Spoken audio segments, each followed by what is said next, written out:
台南新化老街是出名的历史景点，为着要让老街的街仔面更加有整体性，地方相关的单位经过2年半的协调规划，总算确定要来重建。到你今仔日来动工，到时阵这老街会搁较水。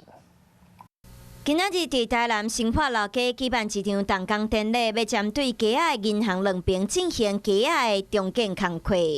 那终于等到了这一天，这个新化老街这边缺的这个门面其实不太好看。原本银行两边3栋建筑物拢已经拆掉，不过有真侪人认为安尼影响老街的景观。经过立法委员、地方人士、佮银行业者等等的协调，总算要开始进行重建的工课。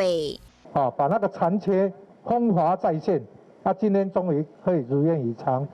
重建的经费按算会使用超过2000万，会是银行业者来出钱，毋但是共同互地方搁较美好，嘛是尽银行的社会责任，期待会使创造搁较有历史氛围的新化老街。